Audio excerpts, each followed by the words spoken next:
Welcome back to Tech Talk. I'm here with my buddy from FPM3.com, Adam Oldfield. Adam, how are you today? I'm doing wonderful, thank you. Do you know who allows this to happen or creates this whole thing? Other than the Cambridge Chamber of Commerce? FPM3, I think, has some sort of contribution to this. Well, I would think so, but it's just a guy I take out of the office because you like to get out of the office every once in a while. I just like to talk. The propeller on the top of your head just needs a little bit of fresh air down. It needs a little spin, yeah. Yes, but this is brought to you by AML. AML Communications, an authorized dealer, Rogers, from Ontario on the East Coast and all over the place. And they have a great website, amlcares.com. Yeah. And you know all about AML because you're in there playing with their gadgets and gadgets all the time. You know what? Soon they're going to probably get mad at me for playing with all their toys. Hey, you, stop. I'm like, I just wanted to check out the, I drive them nuts. Well, that's good, though. That's good. Yeah. They've, I've been trying to work there. I haven't had any phone calls, so you're not driving them really crazy yet. But not yet, man. I'm sure we're going to get those phone calls. Yeah, I'm sure one day it will be. Be like, put that down. Quit playing with that. Yeah, who's the child in the room? Have you, tell me something. Yes. In all your search through all the gadgets and gadgets at AML, have you come across MySpace? Because I know MySpace was out there somewhere. I'm sure it still exists, but ever since Facebook came on, wow, yeah, all of a sudden, I don't hear of MySpace anymore. You know what? MySpace kind of lost its ground, and it was losing millions of users by the day. It was the original Facebook. I mean, it was sold for $580 million originally. It was a big player. Yeah, it was it. It was the connection point of where you built your profile online and you were sharing your connections between each other. Facebook just kind of came out with a different spin, and people gravitated to it. What makes it interesting is that they've really redefined themselves. Like every business, during a recession, you got to restructure. And this one did the same. And I mean, it sold for a song. And speaking of song, it sold to Justin Timberlake. Justin Timberlake. I mean, he bought it for $35 million with a few other people, and it wasn't just him, but he's a key purchaser. What makes MySpace interesting is that it's got a new look, new fresh output, and their restructuring model, what I like about it, is that they're going in and becoming a very focused social media, and that is going to be in the music world. And what I like about it is that, appropriate. Yeah, exactly. And you know what? Right now they're claiming, no whether it's true or not, 42 million songs to listen to right now that are able to be streamed, streaming music. So MySpace now has that capability of all the hits, all the latest from the record labels. You can buy the music online, you can stream the music, set up your own MySpace music page. You know what I like? It's very focused, very driven. Whereas you look at a lot of these other markets, they're trying to do so many things for so many people, and you gotta really put a focus down. And with all due respect to Google, I believe that that's one of their downfalls is that they're trying to be everything to everyone.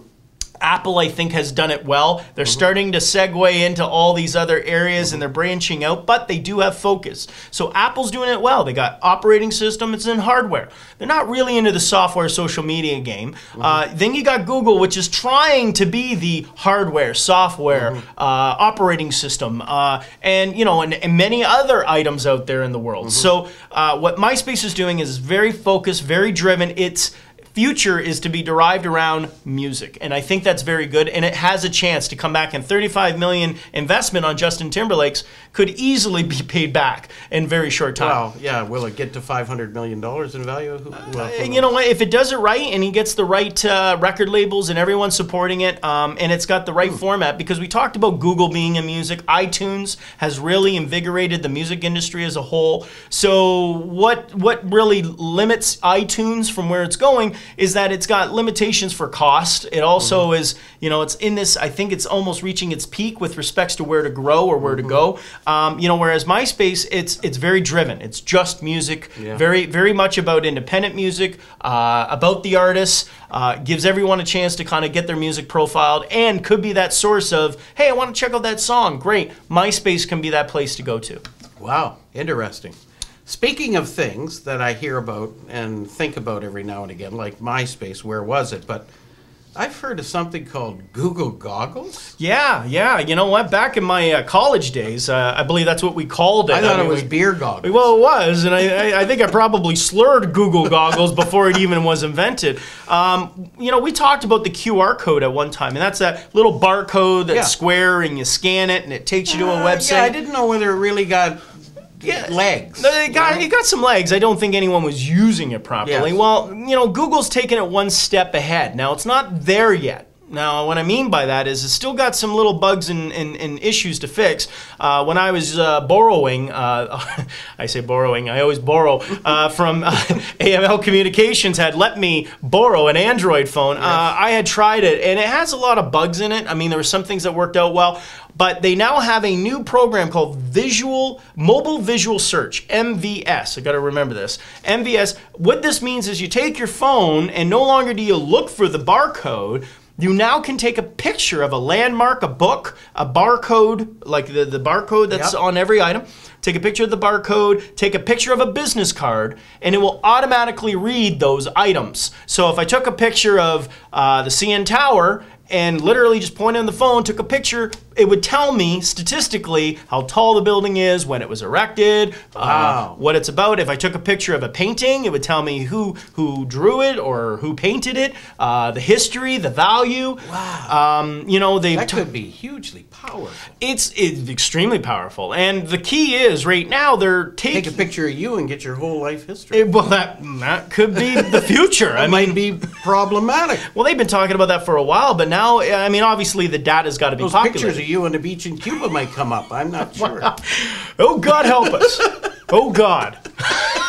Yes. My name is Michael from now on. Nice to meet you all. So what you've got is you've got yourself this new technology coming out, and again, it's very rough, but it's on the mark. And what that means is that we will be able to take pictures of different things. Right now, you can't take a picture of a dog or a purse or if you check it out in Google goggles. Google, yes. Allow myself to introduce myself. Google goggles. When you Google goggles, you'll see a little information about it. And I think this could be the future. If they can perfect this, then it could be very interesting on where things go. So that's one interesting point. Now that's what's cool about Google. However, now let's talk about the bad side. Dun dun dun. Yes. Mr. Google. You've been announcing in all of our search engines when you take a look that there's a new privacy issue thing that they've been popping up. And they made the news not too long ago pertaining to their security features. And if you were using an iPhone, an iPad, or Safari on a desktop, Google was taking a little more information than maybe you wanted them to have.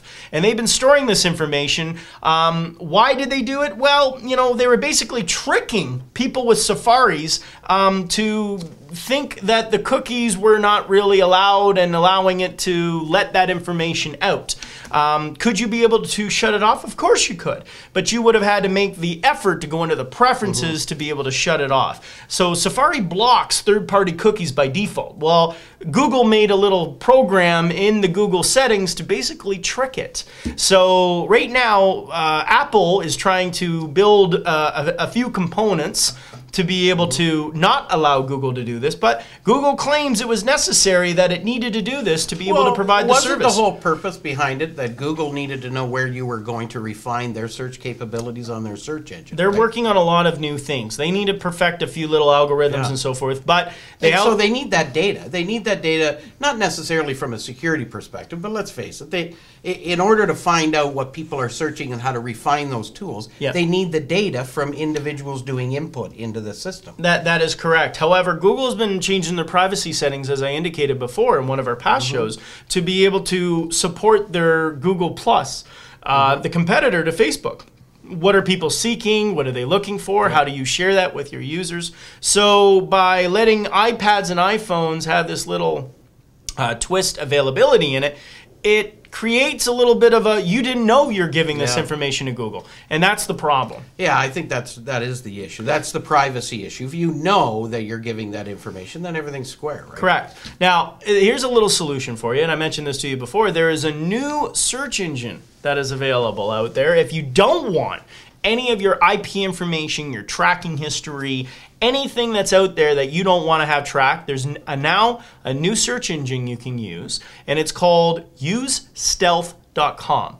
And that basically hides everything about you. your geographic location, your IP address, everything about you, and still tries to give you the proper search results. Now, keep in mind, it's going to be a little wild goose chase. So when you fire in a keyword, you're probably going to get a lot of mixed results. So, but if you're really anxious about, I don't want Google to know what I'm looking at, I don't want them to reference things for me, I don't want them to know, as an example, when you Google something in your local area, it checks your IP address, and the local search results will be more prevalent than if it was giving you research results down in North Carolina. So in Cambridge, you're going to search and it will give you relevant results within the Cambridge area. I'm looking for a website company. You're going to find website companies in Cambridge, whereas if you use this new search engine, usestealth.com, you're probably going to find website companies all over the world, you know, from China to Yugoslavia to maybe North America, but it doesn't know where you are, so it's just going to randomly pick out results. So there's a benefit to some degree on letting it track your information. Yeah, I guess it's all about the user. If you're searching stuff and you need